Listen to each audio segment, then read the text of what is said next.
Hello, everybody. I am again very happy to see you again for the last colloquium in this semester. I would like to tell you that Maria Luisa Dalla Chiara, she is now in the hospital and she cannot come. She will have a new date in the next semester. I'm very thankful for our Doris Klinda. She is in this moment in the bureau in Salzburg, and she is doing the recording because I don't have a good internet connection. It is a little fluctuating. I'm now at the Black Sea, south, very near to Bulgaria. I'm also very happy that our president comes to us tonight again, and I ask Dušan Šuput to continue the colloquium. Thank you so much for coming. Thank you, Violeta, and my greetings to everybody as well. Welcome to this last colloquium in this semester. And as usually, our president, Professor Mainzer, makes a very nice introduction to every colloquium. So please start and make the introduction. Yeah, thank you, Dušan, and dear members of the Academy and dear guest, as president, as it was announced, I welcome you to the last event this summer in our lecture series, Arts Meets Medicine, again arranged by the Dean of Class 3 for Arts, Violeta Dinescu, and the Dean of Class 2 for Medicine, Dušan Šuput, to whom I extend my sincere thanks. We are an Academy of Science and Arts. Today, actually, two exciting lectures were intended that combine art with high-tech. It's a pity that Marisa had an accident and a surgery this afternoon and cannot come personally, and thus we wish Marisa all the best and a speedy recovery. Nevertheless, I want to highlight her ideas and her exciting topic because it has to do with our discussions in this lectureship in the past. And I hope we'll come back to that later on when she will be able to present her paper personally. Now, in this series of lectures, reference has already been made several times to how music was linked with the so-called exact, that means mathematical disciplines, in antiquity. The fifth books of the Euclidean Elements contains the theory of proportions of the ingenious Greek mathematician Eudoxos of Knidos. According to this, proportions of quantities can be understood both as proportions of distances and areas in geometry and architecture, and as proportions of numbers in arithmetic, or as proportions of spheres in astronomy, and as proportions of tones in music. Thus, a universal harmony theory of the cosmos was founded. In the 20th century, quantum physics became the basis of the universe.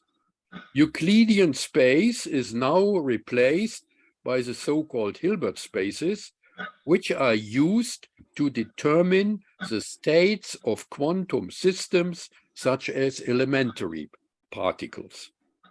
Exact proportions are now replaced by Heisenberg's uncertainty relation, according to which a measured value, for example, a location of a particle, scatters and becomes uncertain the more precisely a conjugated quantity, for example, momentum of the particle, is determined. This opens up a new theory of meaning, that means semantics of music. in which the uncertainty of our subjective feelings can be expressed, which does not correspond to exact proportions. And that would be the main topic of Marisa's considerations. Thus, she, one of the founders of modern quantum logic, wanted to focus especially on lyrical opera and songs. But I would also like to remind you of blues music as a root of popular music, such as jazz, rock, and soul, in which the uncertainty and the fuzziness of our feelings is expressed. Typical here are superposition of states, emotional states, but also this is the superposition of the states, a basic principle of the quantum world. A quantum computer does not only know the alternative bit states, either 0 or 1, exactly 1 or 0, but summarizes all infinite degrees between 0 and 1 in a quantum, so-called quantum bit, a qubit, as a basis of quantum information. To put it in a nutshell, the question is therefore, how can quantum information be used as a semantics of music? That would be the main topic of Marisa's talk. And the bridge to tonight's second lecture on nanomedicine is the genius physicist and 20th century Nobel laureate Richard Feynman. He lived from 1918 to 1988.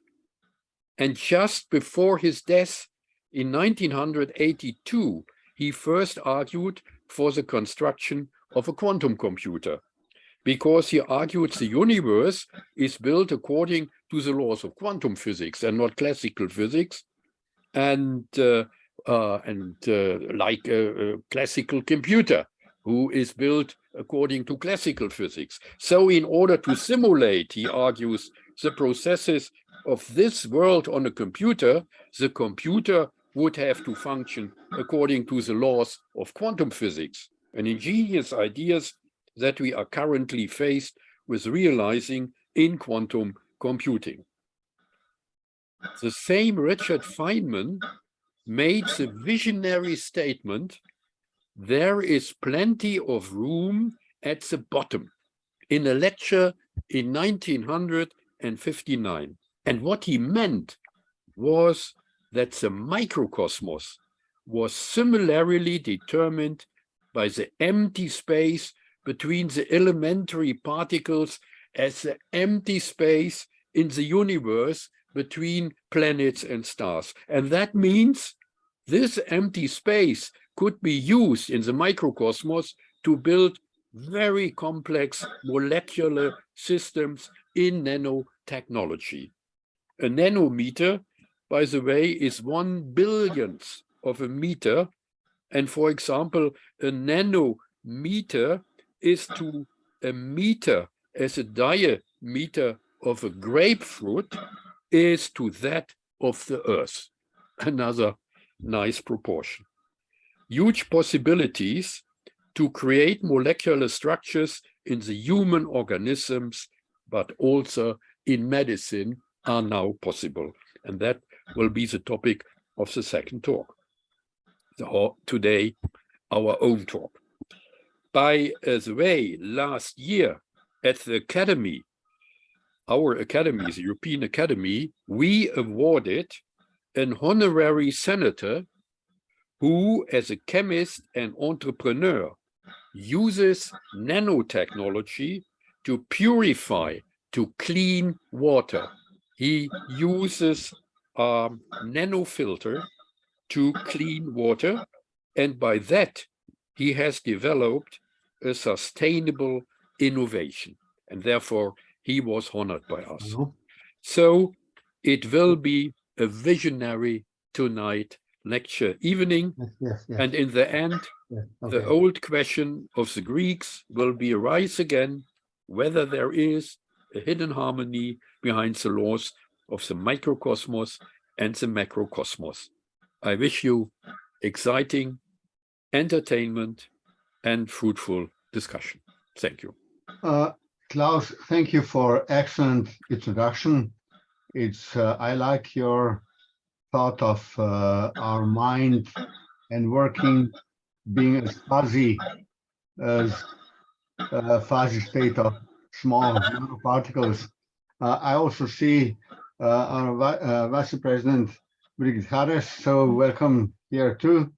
I'd like to meet you, and I'd like to say a few words about the speaker that was kind enough to step in and be the first, and of course also the last to present the lecture today. This is Professor COSTAS DEMETZOS, and he's a professor of pharmaceutical nanotechnology at National and Kapodistrian University of Athens. This Kapodistrian University, it's very nice to hear because it's also a part, I think it's also located in a part of it in Slovenia, in Koper or Capodistria. Well, now he's director of Laboratory of Pharmaceutical Technology and also a president of Hellenic Pharmaceutical Society. So his research, as mentioned before, is mostly in nanotechnology, nanotechnology in pharmacy that is applicable to nanomedicine. And of course, he uses thermodynamic and other physical rules in his work. He teaches also at the Faculty of Pharmacy and Faculty of Medicine at the National and Kapodistrian University in Athens. And he gained for his work many honors, and he really contributed a lot to the science of biomaterials based on nanotechnology. Presently, he's a member of International Advisory Committee for Alzheimer's disease, which is also a very important topic. And probably some nanotechnology can make a better insight in the disease and maybe find some tools how to handle this disease. And Professor DEMETZOS has been also elected as the member of Class 4 in Natural Sciences in our academy since several years. And we are really lucky to have such nice and intelligent people working on good science at our academy. And please, because DEMETZOS, give your talk. The podium is yours. Thank you. Okay, thank you. Can you hear me? Not okay. Okay. So thank you very much, Dušan. Excuse me for interrupting. I see also Brigitte Harris, and I ask her to say some words for the presentation, a little hello for us, all of us, and I ask you all to make mute after this, otherwise we are listening to some rhythms, and the colloquium will be recorded. We do not like to have rhythms. Thank you. Brigitte Harris, our Vice President. Thank you, Violeta, but Dušan said hello to me, and I also just want to say hello to you all, and now we want to hear COSTAS DEMETZOS, but many thanks, Violeta, very, very, very kind from you. So I will start. Thank you very much, Dušan, for the kind introduction. And I would like to thank the organizers, Violeta and Dušan, for inviting me to participate in the Colloquium Art Meets Medicine. And I would like to thank the President of the European Academy of Science and Art, Professor Klaus Meiser, and Brigitte for being with us tonight. And I will start. The title of my lecture is Nanomedicines and Nanovaccines. And I will start with a short introduction to the basics of pharmaceutical sciences. In my point of view, the term drug is very important, and I will take some time to clarify and to define this term. Drug is a product that, when absorbed in the body of a living organism, helps to recover the normal functions. There is no single precise definition because of different ways by which you can approach the term drug. Definition by law, governing regulations, pure scientific definition, and definition of drug based on biotech and nanotechnological approaches. Drug is a chemical substance, it's a chemical molecule which is used to treatment, to prevent, to diagnose of a disease, or it is used to enhance physical or mental well-being. Drugs may be prescribed for limited duration or on a regular basis for chronic disorders. Before Industrial Revolution, the main source for isolated natural compounds that maybe can act as remedies was nature. After 17th century, chemical and biological laboratories used chemisynthesis or total synthetic approaches in order to modify natural compounds that have been isolated from plants or from microbial. And in drug, in antiquity, was referred to as the product that had healing properties and therapeutic effect. Its toxic and therapeutic properties should be taken into account in the treatment of diseases. The balance between toxic and therapeutic effect gives the green light to use a chemical substance as a drug for therapeutic purposes or not. And all you know, Socrates' death, which was due to taking conium. Conium is an extract, belongs to toxic alkaloid class, isolated from conium magmatic. The alchemy and traditional approaches were replaced by the modern chemistry. The achievements in science and technology affect the development of new drugs. And now I would like to share with you the scientific definition of the term drug and of the term medicine. I remind you that the Central Regulatory Agency in Europe, under the acronym EMA, means European Medicine Agency and not European Drug Agency. However, drug is a chemical substance, active molecule that is pharmacologically active, natural or synthetic, which could be used as the active ingredient of the final medicine. And the excipient is a compound without any pharmacological effect, which is used to formulate the drug.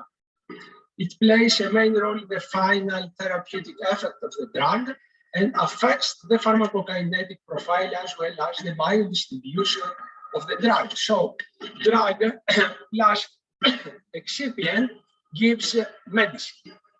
The evolution in science and technology creates innovative advanced excipients. We know that if we have amphiphilic molecules like phospholipids or polymeric amphiphilic molecules and dissolve them in aqueous medium, they self-assemble and produce structures that can incorporate bioactive compounds, meaning drugs. So we can produce nanostructures that have their own unique physicochemical profile and can be characterized as innovative advanced excipients. And I will share with you in the next slides what kind of innovative excipients are used in producing innovative medicines. However, innovative excipients are composed of biomaterials that are able to create self-assembled nanostructures that can incorporate bioactive molecules in drugs. Such structures are composed of polymers or phospholipids, cholesterol, or other kinds of amphiphilic molecules.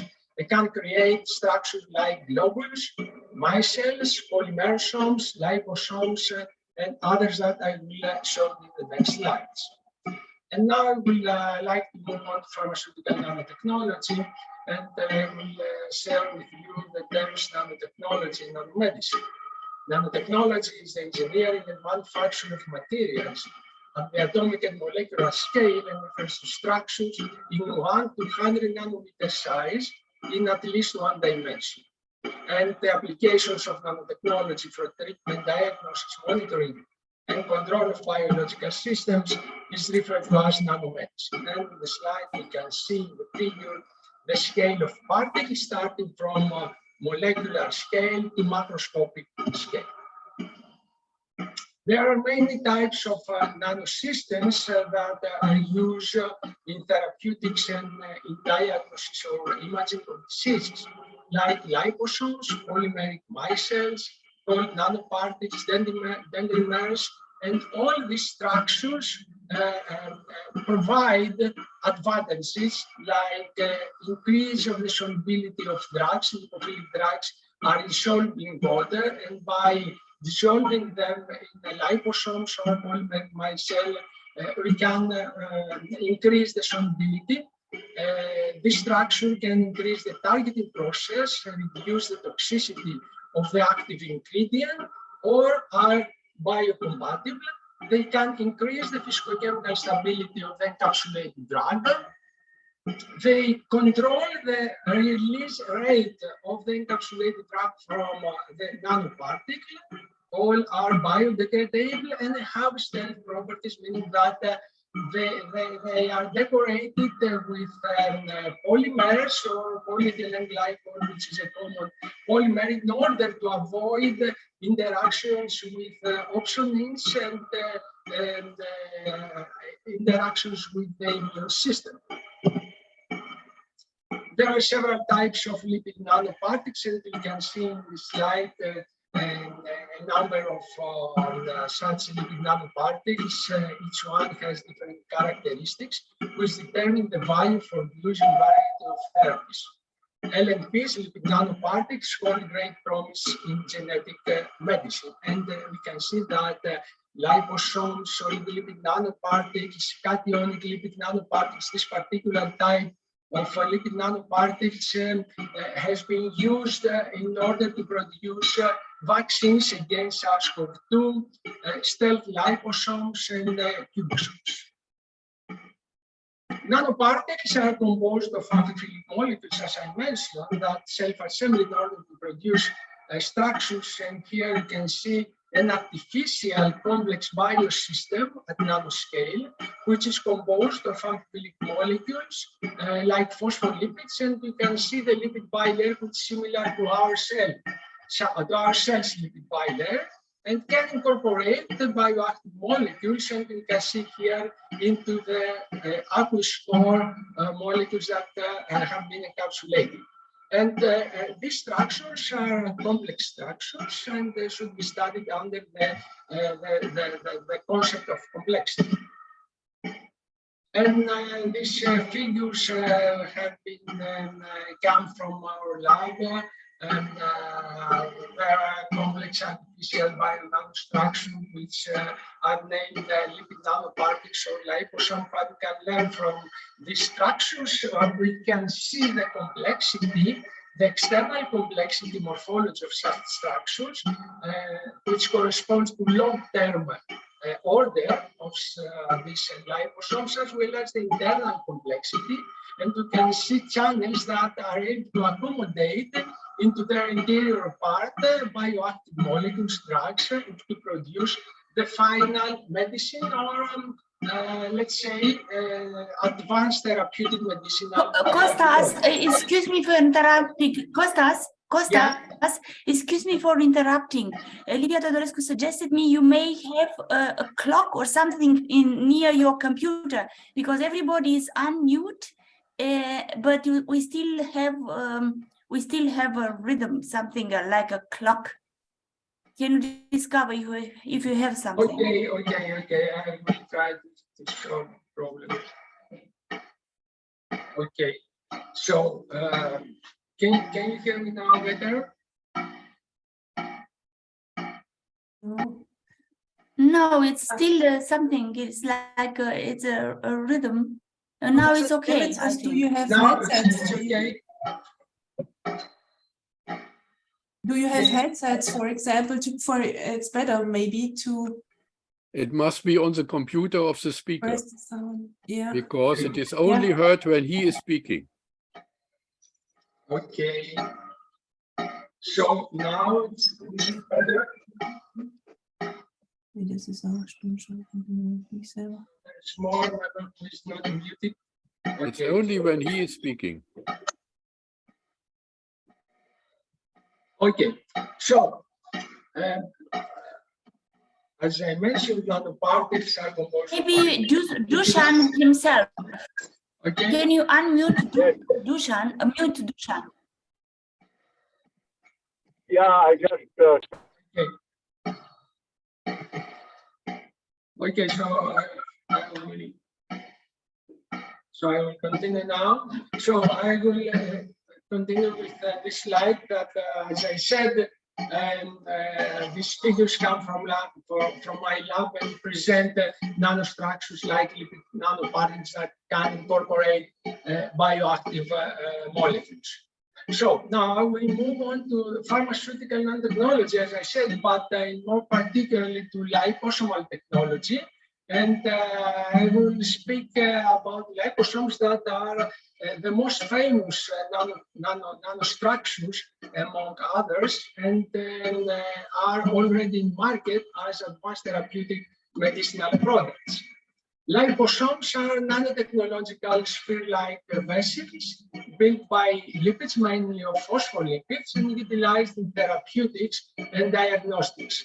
They can deliver therapeutic and diagnostic agent, and it is important to point out that these structures can be used in studying cell membranes based on their biophysical and thermodynamic profile, and could be used as model membranes.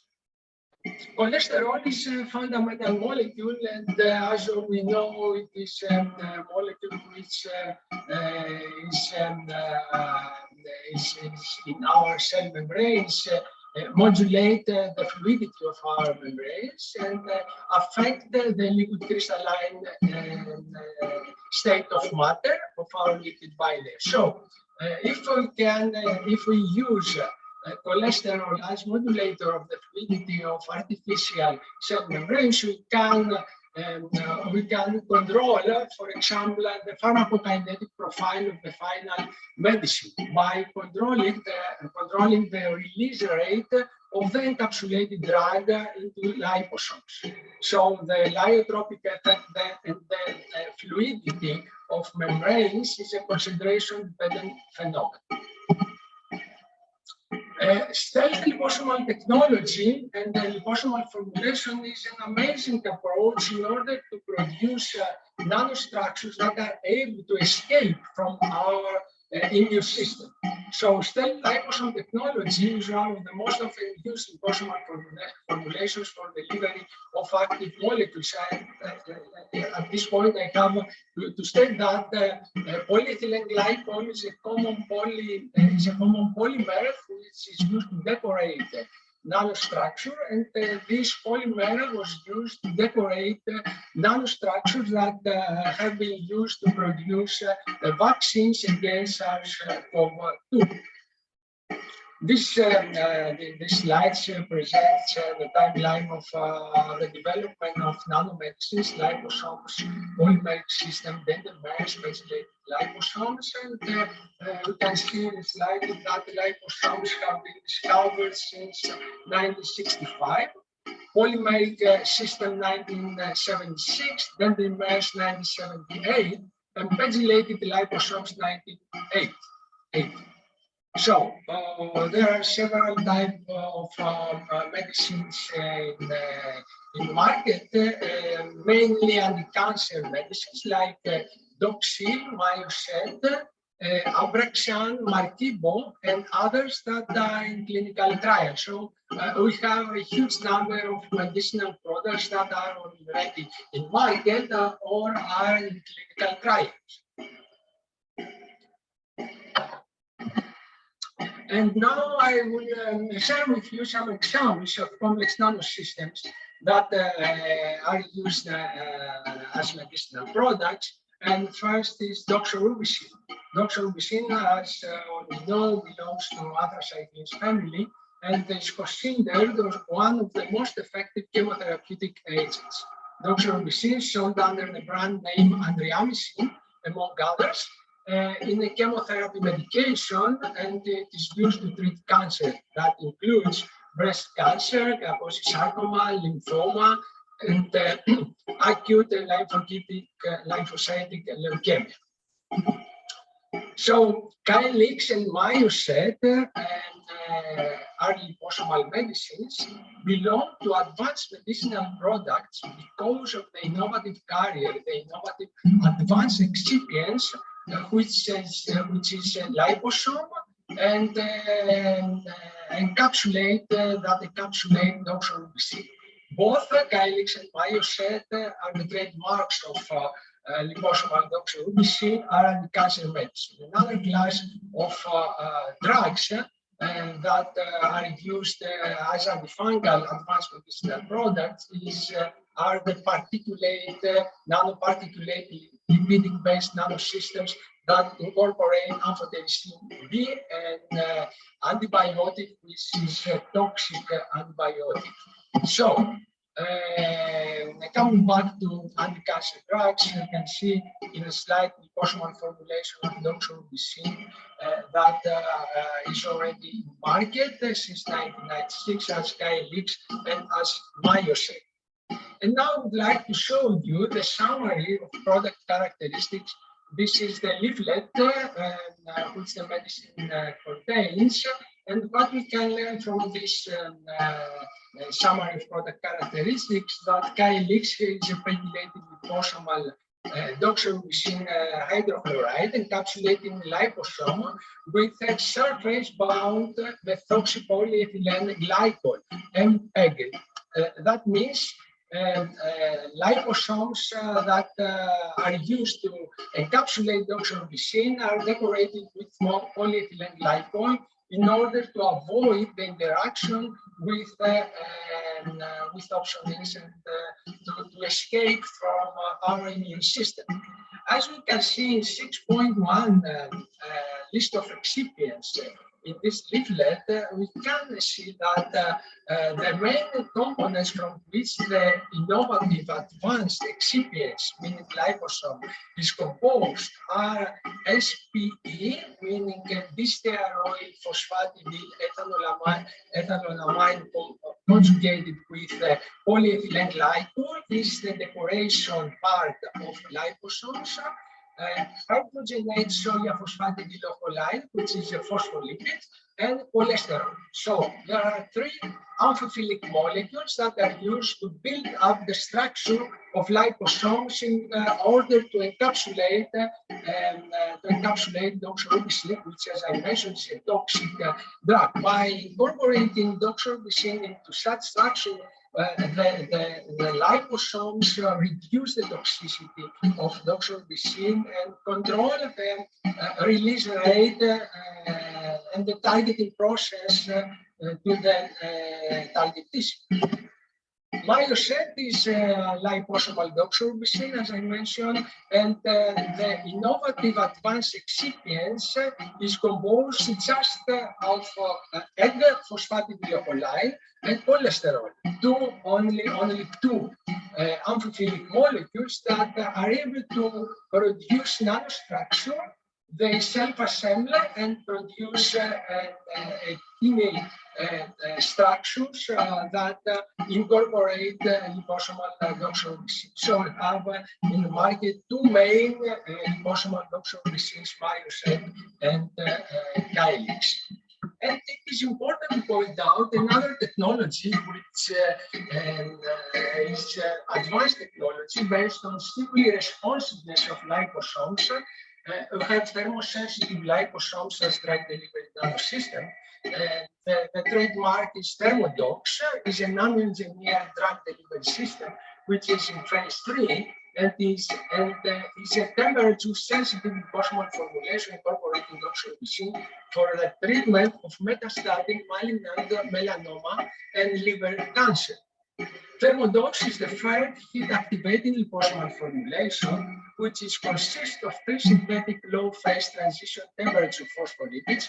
The innovative excipient is composed of three phospholipids and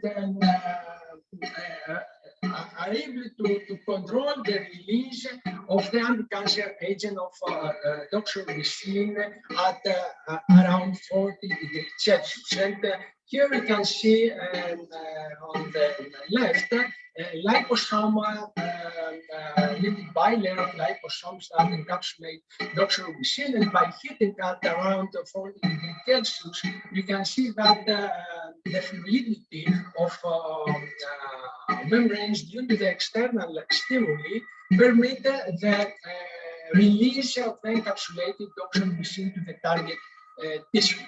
And we can see the graph on the left-hand hand, the total doxorubicin in humor.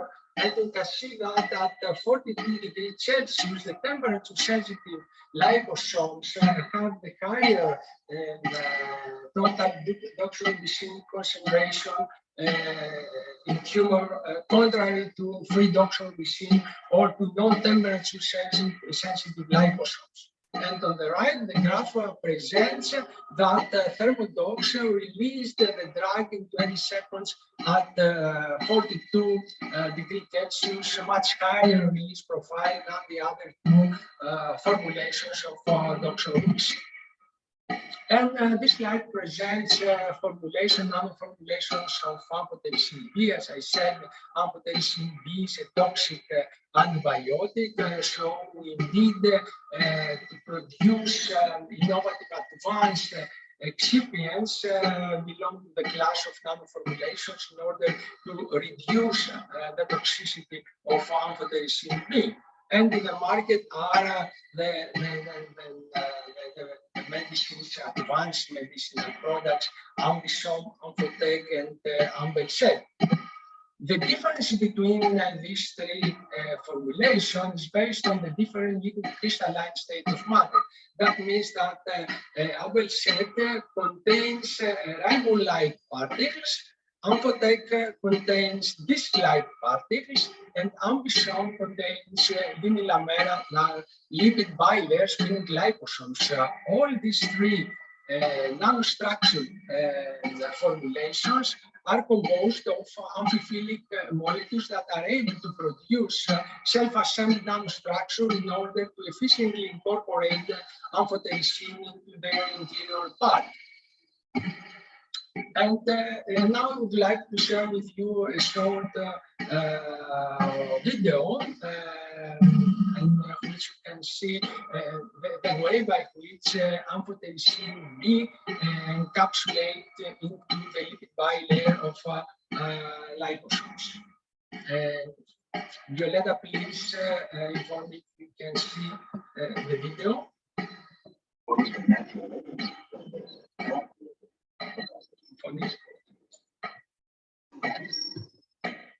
Okay, here you can see the structure of amphotericin B. The structure consists of a hydrophilic and lipophilic part, and you can see how amphotericin B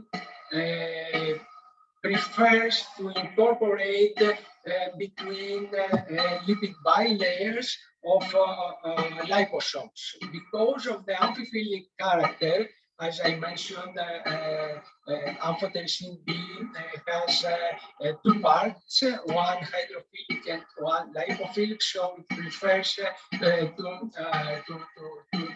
lie between the polar head group of liposomes and between the lipid bilayers of liposomal structure.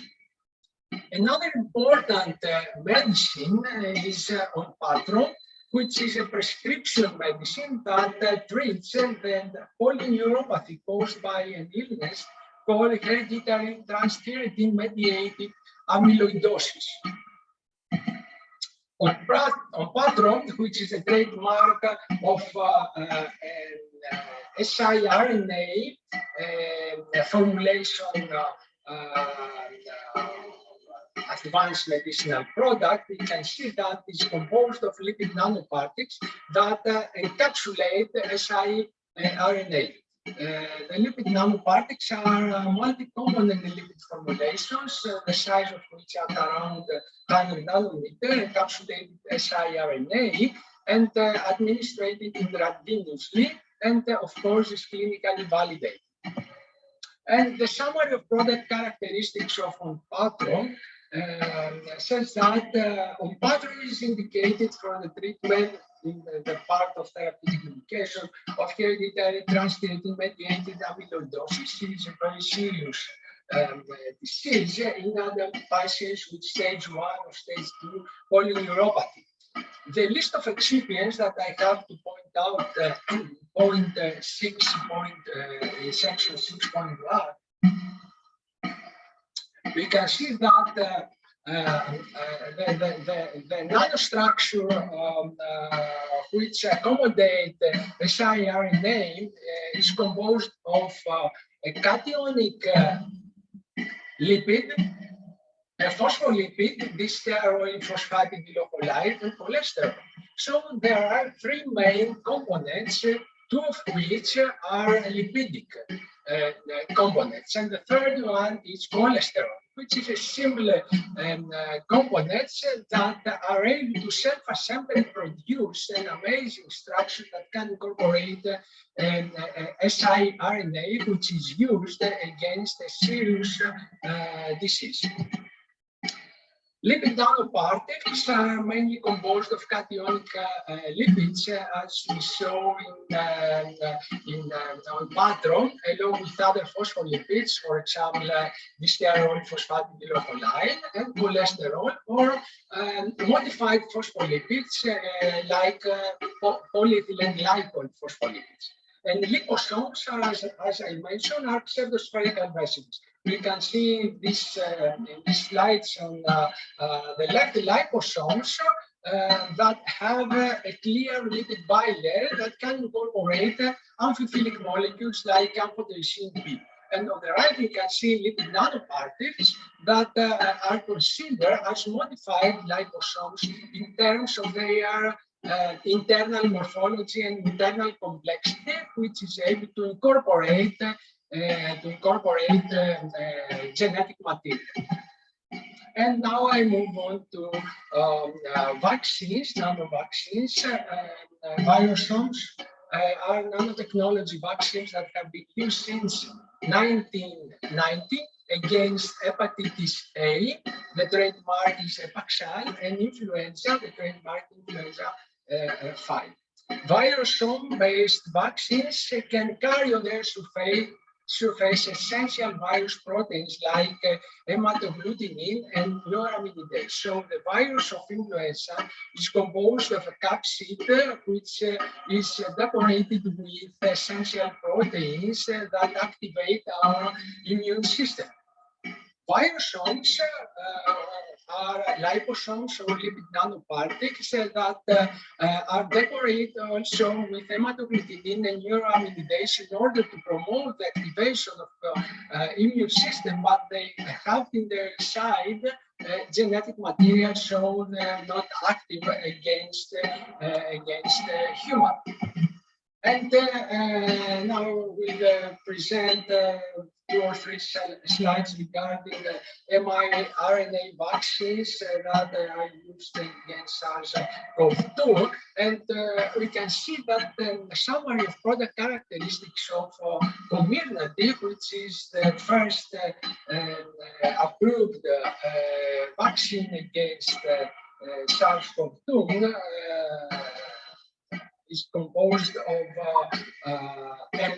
messenger RNA, as we know, and the list of excipients here you can see in the part 6.1 of the leaflet of this vaccine, cationic phospholipid, disteroyl phosphatidyloholide, and cholesterol. What we can learn about on this list of excipients, we can see that 2 out of 3 are the same as in Onpattro, DSPC and cholesterol. And of course, there is a cationic lipid that is used in order to interact with mRNA and to produce domains into the lipid bilayers in order to efficiently encapsulate mRNA and to promote a stable nanostructures that was used as nano vaccines. However, without all these lipid nanoparticles with cationic lipids or liposomes, whatever we can produce based on nanotechnological approach, there would be no mRNA vaccines against COVID-19, and of course, there would be no anti-cancer or other types of advanced therapeutic medicinal products that are already in market. However, pharmaceutical nanotechnology is an excellent scientific field for delivering innovative health products like vaccines and advanced therapeutic medicinal products like Onpattro or Dinescu or Amisoma. And all these new health technology are amazing platforms that can promote new therapeutic outcomes.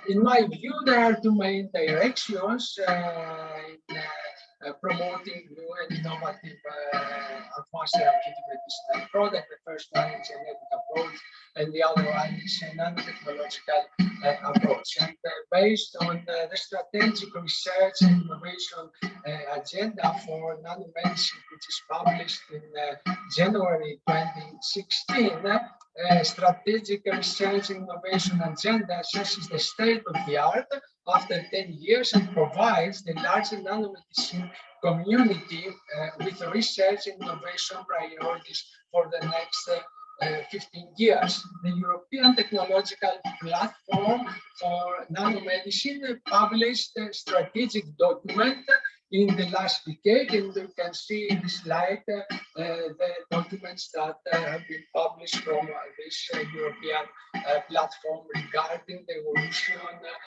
in nanotechnology and in nanotechnological products that are coming in the recent years. So I think that I provide an overview regarding nanotechnological platforms and nanovaccines that are already in market. And in my point of view, I think that genetic medicine based on nanotechnology is an amazing scientific field, and I think that the European Union should spend money in order to promote such new technologies. Finally, I would like to thank you very much for your kind attention.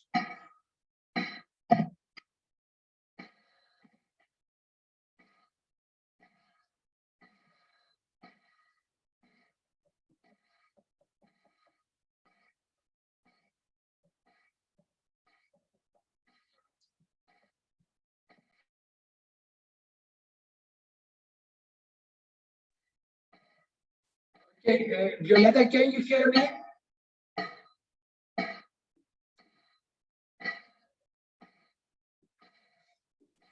Violeta?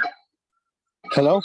Hello, can you hear me? It was an interruption. I don't know exactly what happened. Dušan? And now I see very many little. So there is not only one image. There are 6 images. I finished my talk. Here is the last slide. So thank you for your kind attention. Okay, thank you very much. Oh, so yeah. Also, thank you very much. I do not know if Dušan is because Dušan had something to. Yeah, I am here, but I will wonderful. have to go to the airport. Please, that's Dušan, all right. You may begin to invite for questions. Thank you for a very nice talk. I did not hear very well because part of the time I was in the car, but maybe if I can ask you one question, and I'm sorry, maybe you have already answered it during your lecture. how do you direct the vesicles to a part where they should be released? Let's say if you have an organ which is in a problem, you want to deliver some drugs, how do you find the target? Can you also incorporate, let's say, some proteins that could be a kind of switches to incorporate them into the membrane? Okay, so Dušan, there are two main directions to target a tissue. For example, a cancerous tissue. There are two specific directions. One is the active targeting, meaning that we have to attach on the surface of liposomes or lipid nanoparticles or micelles, whatever, antibodies that are able to interact with specific proteins on the surface of tumoral cells. The other one is the passive targeting process. This is a common way by which conventional lipid nanoparticles like KLX can approach the target, and this is the beneficial benefit by using such nanoparticles. Otherwise, without lipid nanoparticles, doxorubicin is free and is toxic against other tissues that are not cancerous. So two ways: active targeting and passive targeting. Active targeting is not already in market, and we can't medicines without active targeting process, but we have the passive targeting process, like KLX, said, and some. Professor Mainzer? Thank you. We have a question. Yeah, Yes, I think it's my turn. Yes. May I ask my question? Yeah. Yes. Okay, Yes, fine. Yeah, thank you very much for this interesting talk. As president, I have to consider the situation. That means this is an Academy of Science and Arts, and this is a lecture on arts meets medicine. So my question is obvious. Do you have any idea concerning the relation of nanotechnology, nanomedicine to the arts? Perhaps let me give a hint from my point of view.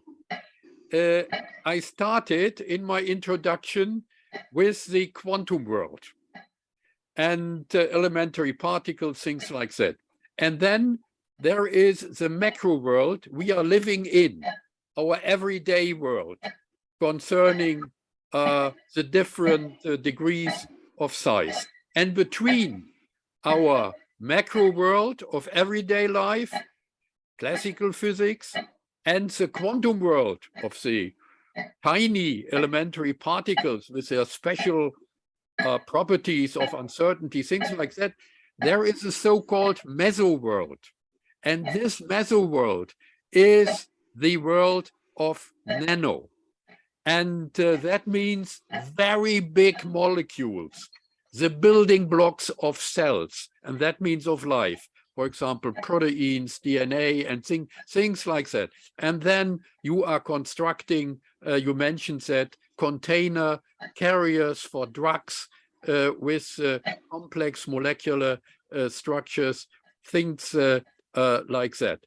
Now it is interesting, the relation from the scientific point of view to arts was laid by the Nobel Prize Committee itself, because in the last years, for the first time in chemistry, Nobel Prizes were not given for special detection of new molecules or new bonds or things like that, but for the imaging of these complex structures.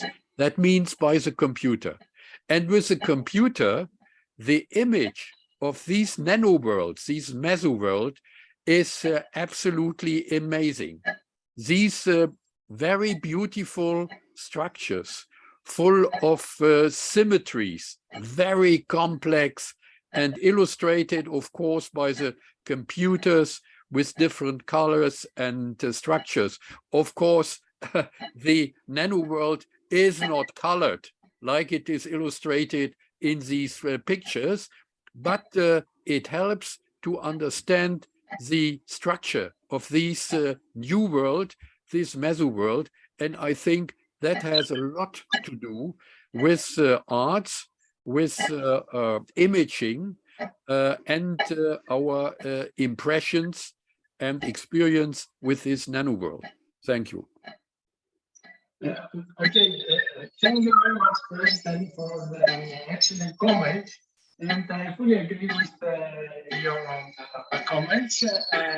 I focused my talk on nanomedicine, on medicine, because I thought that art and medicine and nanomedicine are very close, and the first speaker will cover the art part of this colloquium. But in my last lecture, in the last colloquium organized by Violeta and Professor Lirizis, I talked about the art and nanomedicine, nanomedicinal products. Now I focused on the medicinal, nanomedicinal products that are already in market. But let me make a comment on what you said about the mesoscopic area. In my book, in the introduction section, I wrote that an interesting approach in defining nanotechnology is reporting in M. Saladin and Nassi article that was published in scientific journal Chaos, Solution, and Fractals in 2006. According to the authors, the term nanotechnology corresponds to the processes in physics, chemistry, and biology in dimensions of 1 billionth of meter, and defines nanotechnology as the application of technology, the gray area between the classical mechanisms and quantum mechanics. This gray area, according to the opinion of theoretical physicists, is defined as the mesoscopic area, and the systems that are developed in this area are called mesoscopic systems. So I fully agree with your comment, and I think that in this area, in this mesoscopic area, which is a gray area, as the author said, the art is present, and I think it's an amazing and an opportunity to spend more time in order to understand all this that you promote and say. I'm very happy for this comment. Thank you very much.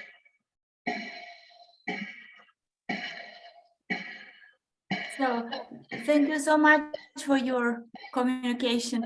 I do not know if somebody would like also to bring another question, or our president, would you like to react to what COSTAS DEMETZOS said, Mr. Mainzer?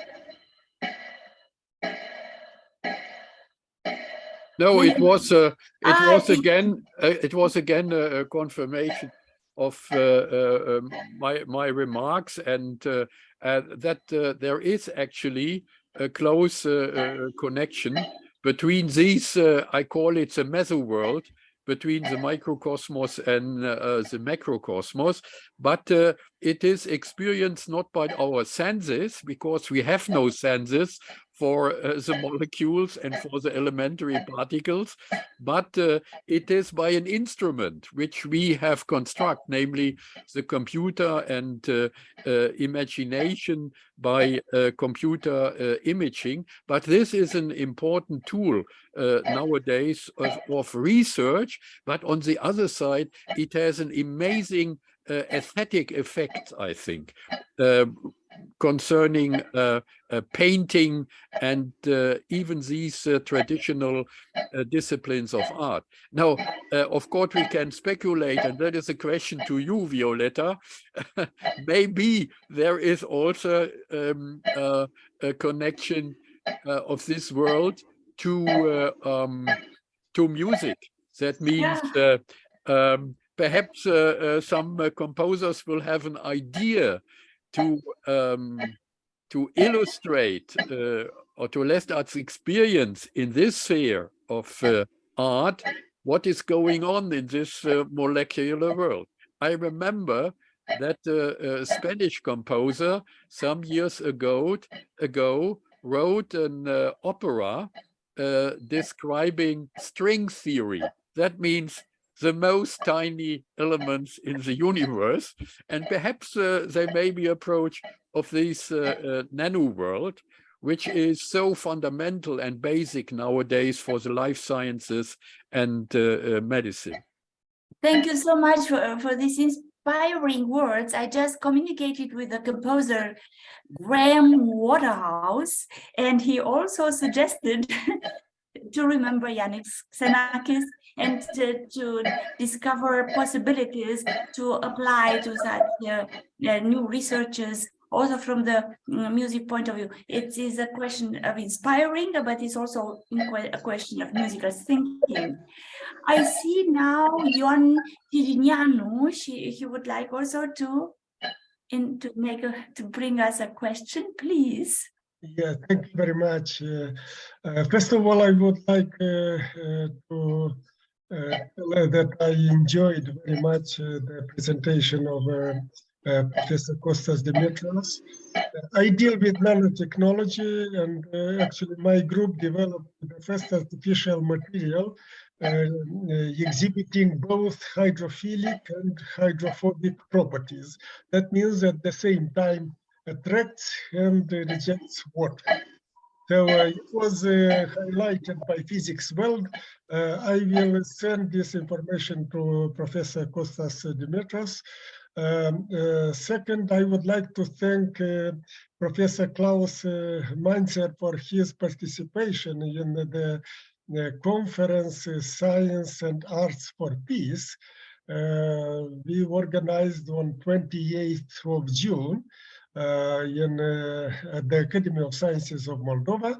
It was actually a very important meeting, and of course our idea was to underline that researchers and peoples from culture support the restore of peace, and we are fighting, of course, for peace.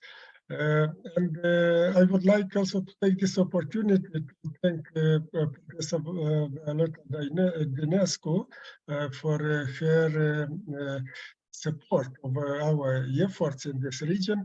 Moldova is a neighboring country of Ukraine, and of course we feel the pressure of the events, because sometimes the rockets fly over our country.